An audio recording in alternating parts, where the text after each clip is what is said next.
The year I finished high school, I was 17 years old, and I started to go hitchhiking from that very point. In fact, I travelled all over Australia.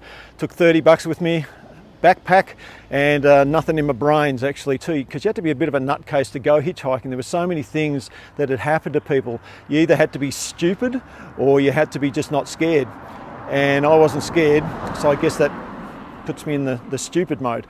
Hitchhiking is not illegal. A lot of people think that it is, but it's not, as long as you don't obstruct traffic. And it's just that, you know, it can be very, very dangerous out there, and that's why you don't see many of them around these days. But the original idea for hitchhiking was really, really good. It started back in the Depression in the US, where guys, they didn't have any money, they didn't have a job, and so they'd travel around to try and find work. And of course, they didn't have a car, so they'd hitchhike and people would see them, they'd know what was going on. Their motivation was good, their motivation was good, so it was a good companion. So one would pick up the other, take them off, and hopefully they'd find a job. But it's a bit different these days, and certainly was when I was hitchhiking. Sometimes the people that you met were fantastic. In fact, most of the time they were really, really good. They took you places, you had good conversation. Sometimes it was a little bit weird and a little bit scary, and sometimes it was really, really scary. And this story is about really, really scary. I was in New South Wales. It was on a main highway somewhere. I don't know exactly where, somewhere out in the country. And this guy pulls up, and I get in and I said, "Oh, hi, I'm John, I'm heading to such and such." He looks at me, doesn't say anything, just starts driving. And I'm going, okay.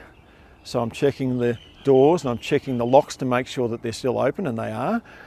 And so I said something else to him, and then he just looked at me and looked back at the steering wheel, and I went, oh, what have I got here?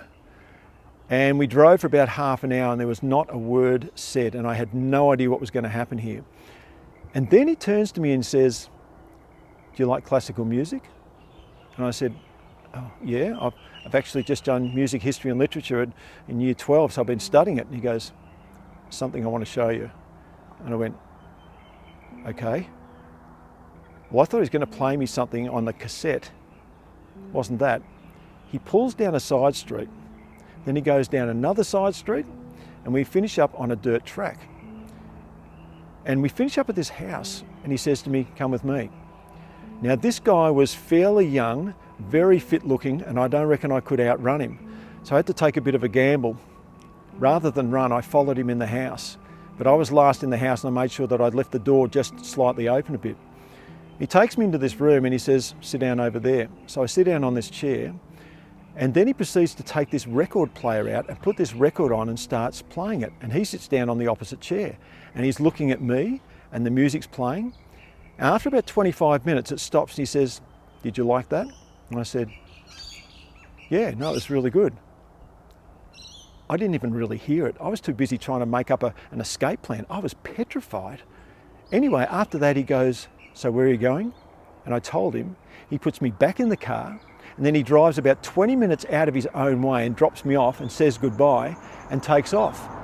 I was absolutely shaking in my boots, and I couldn't do any more rides that night. I in fact slept out that night. I was so petrified as to what had happened. Grandchildren, do not hitchhike.